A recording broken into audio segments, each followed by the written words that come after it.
Semanalmente, o brasileiro é inundado por uma enxurrada de pesquisas de intenção de voto à presidência da República. O ex-presidente Lula aparece na liderança, tem 45% das intenções de voto, seguido de Bolsonaro, com 35%. Já trazendo os dados aqui, o levantamento foi feito com 1.100 entrevistados por telefone entre os dias 14 e 16 de setembro. A margem de erro dessa pesquisa é de 3 pontos percentuais para mais ou para menos. E a gente vê os candidatos com pouca movimentação, as poucas movimentações todas dentro dessa margem de erro.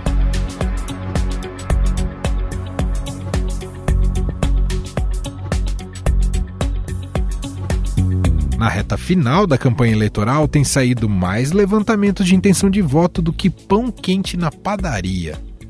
Esse excesso de dados pode deixar o eleitor confuso, ainda mais se houver variações discrepantes entre elas. Mas o que pode causar uma variação de uma pesquisa para outra? Para entendermos isso, é preciso primeiro saber como são feitas essas pesquisas.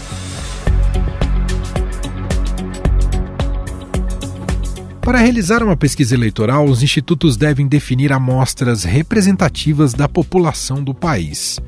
A porção de entrevistados pelos levantamentos deve ser fiel, na medida do possível, à proporção real de homens e mulheres, pobres e ricos, adultos e idosos, entre outros.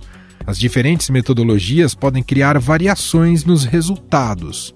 Por exemplo, entrevistas domiciliares ou nas ruas em relação às pesquisas feitas por telefone, com o atendente ou com o robô, pela internet. Porém, o que vem mais impactando as pesquisas é a falta de um censo demográfico atualizado. Já passou por diversos valores, esse censo. Era para ter acontecido em 2020, no ano passado, não aconteceu por conta da pandemia. O valor que o IBGE pediu foi de mais de 3 bilhões de reais, mas a proposta do Executivo foi 2 bilhões. E o valor final para o censo acontecer foi de 53 milhões de reais, um valor que, segundo o IBGE, é inviável, não dá para fazer o censo com esse valor. O censo é atualizado a cada 10 anos e visita todos os lares brasileiros, coletando as informações essenciais para conhecer a realidade do país. Por conta da pandemia e depois, por falta de recursos do governo federal, o censo de 2020 atrasou 2 anos e a coleta só começou no mês passado, ou seja, o último censo no país é o de 2010. Na ausência do censo atualizado, parte dos institutos recorre a dados da Pesquisa Nacional por Amostra de Domicílios Contínua, a PNAD, também feita pelo IBGE. O desemprego medido pela PNAD do IBGE caiu para 9,1% no trimestre imóvel até o mês de julho, o menor nível desde o trimestre encerrado em dezembro de 2015. No levantamento anterior, até junho, a taxa de desemprego estava em 9,3%. O número de desempregados agora caiu para 9,9 milhões de trabalhadores. Na PNAD, eles obtêm dados de emprego e renda da população. Mas dados como o de religião, por exemplo, ficam sem atualização para guiar os pesquisadores.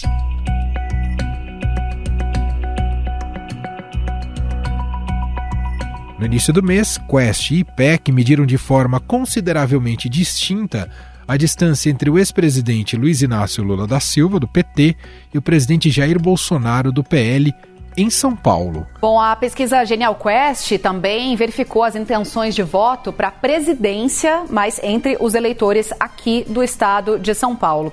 O presidente Jair Bolsonaro e o ex-presidente Lula apresentam aqui, entre os eleitores de São Paulo, um empate técnico considerando a margem de erro, O presidente candidato à reeleição aparece na liderança, tem 37% das intenções de voto. O candidato do PT, 36%, portanto, tecnicamente empatado. Essa diferença pode se dar por conta da variável de renda na amostra que pode favorecer ou prejudicar determinado candidato. A Quest, por exemplo, se baseia na PNAD para definir essa variável. Já o IPEC, não.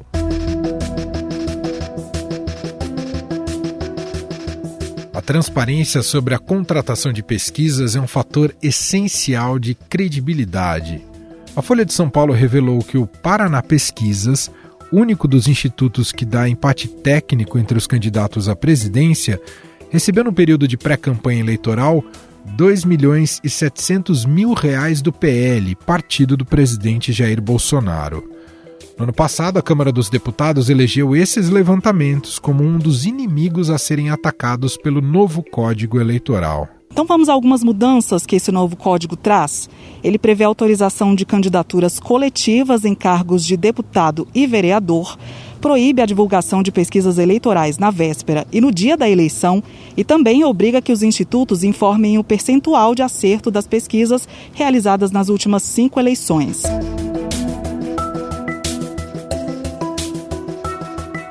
A multiplicação de pesquisas de diferentes institutos qualifica o processo eleitoral? Por que muitas vezes há tanta discrepância no resultado? Para entender como as pesquisas funcionam e o impacto da falta de um censo demográfico mais recente, vamos conversar agora com o cientista político e pesquisador do Centro de Pesquisa e Documentação de História Contemporânea do Brasil da FGV, Jairo Nicolau.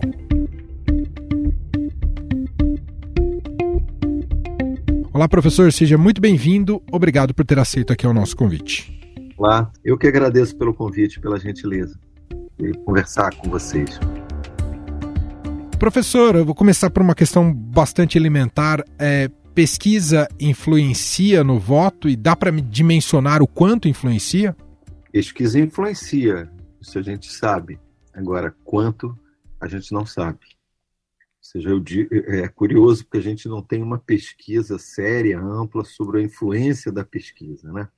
Nós sabemos isso no meio que nós circulamos, eu pelo menos, amigos, conhecidos, e acho que uma extração de classe média, assim, mais politizada, ela se orienta, acompanha, e muitas vezes até faz sua conta ali final, né, sabendo que alguns candidatos estão muito bem ou estão muito mal, tem chance, não tem.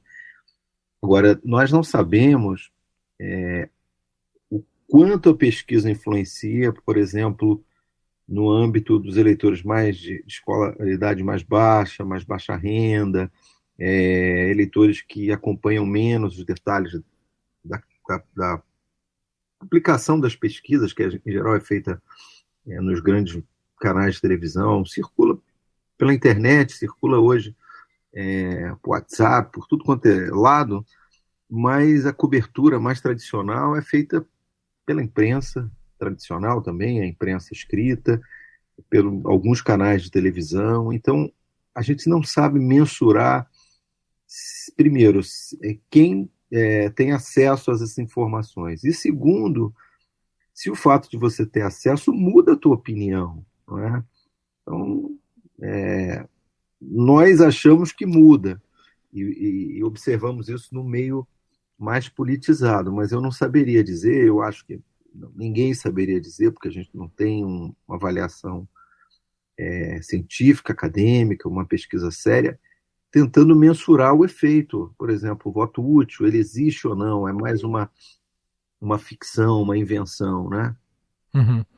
A gente tem acompanhado, né, vem observando ao longo dos últimos anos, né, uma multiplicação dessas pesquisas de diferentes institutos, né? Antigamente se focava muito, ainda se foca, mas era quase dividida entre Datafolha e o antigo Ibope, que hoje é o IPEC, mas hoje temos como referências no processo eleitoral a Quest, Paraná, Vox Populi, Census, MDA, Poder Data, IPESP, IDEA, enfim, são várias. Ter mais institutos e mais pesquisas qualifica o processo eleitoral ou torna o cenário mais difuso? Nós passamos por um cenário eu costumo brincar que era um duopólio, né? Tivemos outros institutos. Eu lembro, nos anos 80, o Gallup tinha um escritório no Brasil e também, em certa medida, eu acho que ele podia ser colocado nessa trinca, por um tempo o Vox Populi, mas ao longo, desde a redemocratização até hoje, os dois institutos que marcaram, assim como os mais maior prestígio, com maior influência, foram sempre o Datafolha e o Ibope, que terminou, né? Eu acho que 2 fatores contribuíram por essa explosão de institutos. Um foi, claro, o declínio do Ibope. O Ibope fechando abriu possibilidade de mercado para outros institutos menores. E também eu acho que uma certa massificação das técnicas, né? Então, hoje, por exemplo, fazer uma pesquisa telefônica não é tão caro quanto era alguns anos atrás. Ele é bem mais barato que uma pesquisa de rua, não é? que se notabilizaram, né, as pesquisas de rua como um formato tanto do Datafolha quanto do Ibope. Então a telefônica é mais barata. Agora tem as pesquisas que começam paulatinamente no Brasil, mas já são usadas nos Estados Unidos, na Inglaterra. São as pesquisas de painel, ou seja, você entrevista as pessoas no próprio computador, né? Então, que vai baratear ainda mais. E com o número de competidores que a gente tem no Brasil, quer dizer, candidatos a governador, senador, as pesquisas para presidente, acho que foi se criando a necessidade no mercado que o Datafolha e o IPEC, o sucedâneo do Ibope, não conseguem cobrir, né? Então abriu um espaço. A gente está no mercado mais fragmentado, era um mercado, digamos assim, muito concentrado, e agora está um mercado, eu não sei, não saberia dizer qual instituto tem qual parcela do mercado de recursos. Aí depois das eleições, certamente alguém vai fazer um estudo, mas o mercado de pesquisas ficou muito mais democratizado, né? E você perguntou se isso é bom ou se isso é ruim. Eu acho que para o cidadão é bom, né? Porque é assim nos Estados Unidos e assim no Reino Unido, nas democracias, você tem uma dúzia, 2 dúzias de institutos e, claro, as pessoas vão se orientando para aquelas que elas mais confiam, por aquelas que são transmitidas nos canais que elas assistem. Para análise eleitoral, do processo eleitoral, o critério da pesquisa espontânea, na sua visão, traduz melhor a temperatura do voto do que a estimulada? Olha, eu para ser muito sincero, eu nunca olhei pesquisa espontânea. Eu sempre olho a pesquisa por hábito. Acho que eu nunca vi em outros países, pode acontecer, mas em geral os institutos de outros países perguntam os nomes de cara, não é? Assim, esse hábito de fazer a pesquisa em 2 tempos, uma primeira pesquisa espontânea para ver a cristalização, os nomes que vêm mais à memória, isso eu nunca dei muita bola, porque eu acho que o que vale mesmo é você está, sei lá, 9 meses da eleição, você não está pensando na eleição, né? Aquela não é uma preocupação. Então, quando te coloca um rol de nomes, são os nomes que estão sendo ventilados no meio político, você força o respondente a fazer uma escolha ali. Ela é artificial, claro que ela não é uma escolha sincera e discutida como a que ele vai fazer agora nos próximos dias. Mas eu acho que mais próximo da realidade do que você perguntar em quem você vai votar, quando isso, sei lá, 9 meses atrás os candidatos nem eram lançados oficialmente, alguns apareciam e sumiam. Então eu nunca dei muita bola. Eu só nessa eleição, o que está me chamando a atenção, até escrevi um artiguinho sobre isso, é o volume de votos indecisos na espontânea, porque na estimulada não tem mais indeciso. E a gente sabe que tem indeciso na vida. Então, um caminho indireto para, digamos assim, ter uma ideia da indecisão nessa eleição, para mim, foi usar os votos da espontânea, porque é mais ou menos 1/3. E nesse sentido, isso permite a gente concluir que ainda há possibilidade de surpresas, apesar de ter uma cristalização e uma estabilidade enorme que a gente tem acompanhado nas pesquisas, mas ainda há espaço para surpresas daqui até o dia 2 ou muito difícil, professor? Nós viemos de 3 eleições com surpresas, né? Presidenciais, 2010, com a Marina, 2014 com a própria Marina também, né? Ou seja, com um desempenho muito maior, e a ultrapassagem ali do Aécio nos últimos dias, no segundo turno. 2018, o Bolsonaro foi uma surpresa não só ele começar com 20, mas acabar com 40 e poucos. Ele teve, na última semana, um crescimento. Então, eu sou muito escaldado em relação à possibilidade de surpresas. Eu acho que isso vimos isso nas eleições municipais agora também, em algumas cidades. As pesquisas mostram que os eleitores estão tomando decisão muito próxima da eleição. Então, isso que a gente está falando é na eleição presidencial. Sim. Provavelmente vai ter muita reviravolta para o Senado, para o governo do Estado, porque é quando o eleitor começa a ficar atento, e aí ele vê o debate, ele conversa um com o outro, cria uma onda ali em torno de alguns candidatos. Mas, então, assim, eu não descarto surpresas, até por conta do que aconteceu em eleições recentes. Mas essa eleição tem um aspecto diferente. A gente tem um enfrentamento dos dois maiores líderes, né? Líderes populares desde a redemocratização pela direita, o Bolsonaro, e pela esquerda, o Lula. São nomes muito cristalizados. Mesmo Ciro, que está em terceiro nas pesquisas, ele também é um nome muito conhecido. Então, o território, assim, para surpresa, ficou muito contido. Seria uma surpresa, por exemplo, o Lula, para mim, dar um salto enorme agora, ou até o Bolsonaro crescer 10 pontos em uma semana. Isso eu acho pouco provável, né?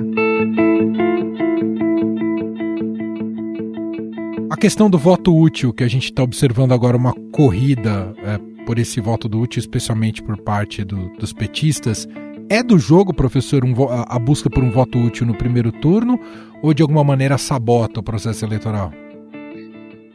Olha, na verdade, eu me lembro que eu votei em algumas eleições que não tinha não tinha 2 turnos.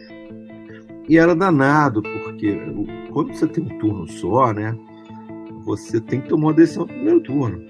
Não tem conversa. Então, o voto útil, inclusive o termo surgiu em 1982, com a eleição em que o PT foi muito sacrificado naquela eleição, porque era um partido novo e havia um enfrentamento basicamente entre o partido PMDB e o PDS, partidos, né, que já vinham do regime militar, e o PT, em alguns estados, tentando se firmar, e muita gente do PMDB pedindo voto útil, né? Aqui no Rio, eu lembro, em São Paulo, ou seja, vota no MDB porque votar no PT é jogar o voto fora. A ideia dos 2 turnos é justamente para você evitar o voto útil, ou seja, a ideia é que no primeiro turno todo mundo... Eleição francesa, os franceses que inventaram a eleição de 2 turnos.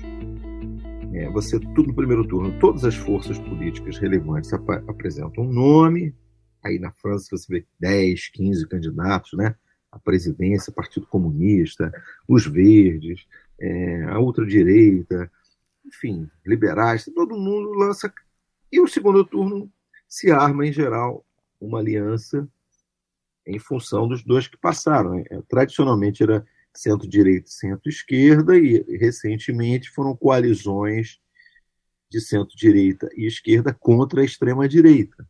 Né? Então mudou um pouco o desenho das alianças, mas na França, no Brasil, isso não vinga muito por alguma razão, não sei se, claro, tem algumas hipóteses, o custo da campanha, agora os partidos têm muito pouco incentivo de lançar um candidato à presidência, podendo, dinheiro é público, pegar aqueles 30, 40 milhões e distribuir para candidatos a governador de estados que são competitivos, a deputados federais que dão pouco dinheiro. Então, o estímulo para lançar presidente não é alto. Uhum.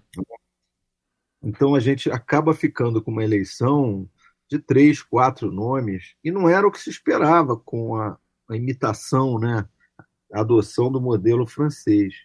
Agora, é do jogo, não é ilegal, não é ilegítimo você pedir o voto útil.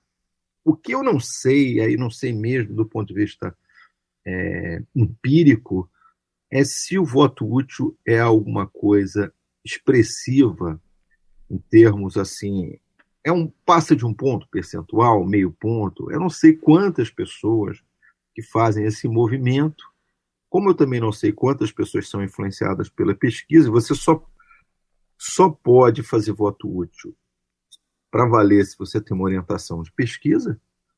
E talvez essa barafunda de números aí das pesquisas acabe dificultando o voto útil, né? Digamos, se sai uma pesquisa que dá a diferença de 6, de 8, de 12, já ganhou no primeiro, já perdeu no primeiro, dependendo do instituto tá assim, o eleitor falar, quer saber, nessa barafunda eu vou fazer meu voto sincero, vai ter segundo turno mesmo, e no segundo eu faço a minha opção. Tem países, professor, que impedem a divulgação de pesquisas na semana da eleição. O que você acha disso? Olha, a gente teve uma experiência, eu não lembro o ano, nós tivemos pelo menos uma eleição que vigorou uma regra desse tipo. E foi um desastre, porque a gente não falava fake news na época, mas era uma boataria danada, pesquisas inventadas que circulavam, não tinha rede social, circulavam, era boato, e os jornais também, os colunistas davam uma notícia assim, candidato pegou o elevador, está no 12º andar, o outro está no 18º, quer dizer, não está divulgando a pesquisa. Entendi. Então, aquilo foi ridículo, não ajudou nada. Eu acho que pesquisa, assim como o debate, o horário eleitoral, no caso brasileiro, os eventos de rua, são elementos que já fazem parte do evento. Sei lá, que nem você falar, será que vale a pena continuar permitindo bloco de rua no Rio de Janeiro, o pessoal suja a rua, um barulho? Bom, de fato, você pode ter carnaval sem bloco de rua, mas aqui na pandemia eram proibidos, e tinha bloquinho na casa dos outros, bloco secreto, sei lá, perdia as pessoas, mas, quer dizer, não. Eu acho que a essa altura as pesquisas já fazem parte, um dos elementos da escolha, digamos assim, para dar um parâmetro de como os candidatos estão. Mas essa eleição tem duas coisas boas. Uma é que as pesquisas estão divergindo. Então as pessoas estão vendo, vamos devagar na crença do que as pesquisas. Né? E segundo, eu acho que teve um debate aí, claro que isso não atingiu a massa, mas pegou os setores mais politizados, as pessoas que acompanham mais de perto a política, sobre métodos, sobre procedimentos e, sobretudo, acho que o problema não é a pesquisa, o problema é a educação estatística para que as pessoas consigam entender o que pode e o que não pode uma pesquisa. Né? Uma pesquisa pode muito pouco, ela não pode o que as pessoas acham que ela pode, é acertar o resultado. A pesquisa não foi criada para acertar resultado, a pesquisa foi, digamos, inventada lá nos anos 40, passou a ter a configuração que a gente conhece hoje, ou seja, uma amostra de pessoas de um país, uma amostra que você não está como fazendo uma amostra aqui da potabilidade da água da Praia do Rio, ou tirando sangue. Não é isso. A ideia é que você faça uma amostra dos cidadãos e faça perguntas sobre atitudes, valores, opinião. Então, a pesquisa amostral, como a gente usa para a corrida eleitoral, ela é muito útil, porque ela capta tendências gerais. A gente sabe, sei lá, qual o percentual de brasileiros que confia no judiciário, a gente sabe qual o percentual de brasileiros que é a favor da legalização da maconha ou contra a legalização do aborto. Enfim, por uma política pública, para sentir um pouco o efeito de certas políticas, a percepção dos eleitores, a mudança de atitudes no tempo, é muito importante numa democracia. Ter pesquisa é fundamental em democracia. Não, e a gente teve um complicador nesse ano, que é a falta de um censo atualizado, um censo demográfico atualizado. Então nem se sabe ao certo qual que o tamanho, o peso que tem que se dar, por exemplo, à camada mais pobre da população, porque a gente tem um gap aí de 10 anos desde o último censo. Ainda tem outra coisa, o censo te dá um perfil da população, o eleitorado não é igual à população. É verdade, tem isso também. O eleitorado é mais educado, por quê? Para analfabetos não são obrigados a tirar o título, então, e nem comparecer para votar. A população está cada vez mais velha, para as pessoas acima de 70 não é compulsório votar, e tem uma abstenção alta entre os idosos. Então, assim, mesmo que você tenha censo, você não sabe o perfil do eleitor. O perfil do eleitor é diferente. Quem vai ainda é diferente de quem tem título. Muito bom. Nós ouvimos aqui Jairo Nicolau, cientista político, pesquisador do Centro de Pesquisa e Documentação de História Contemporânea do Brasil, da FGV, gentilmente aqui atendendo a nossa reportagem, nosso podcast. Muito obrigado pelo papo, viu, professor? Tá bem, espero que tenha ajudado um pouquinho aí nessa conversa, que é difícil também. Eu que agradeço pelo convite, pela gentileza. Estadão Notícias.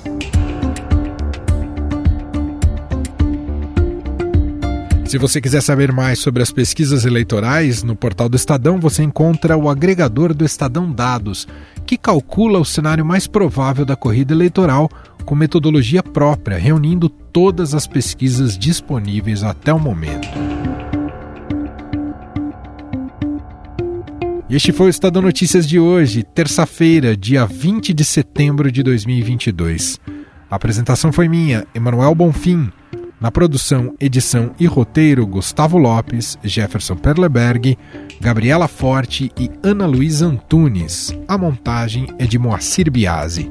Escreva para a gente no e-mail podcast@estadão.com. Um abraço para você e até mais.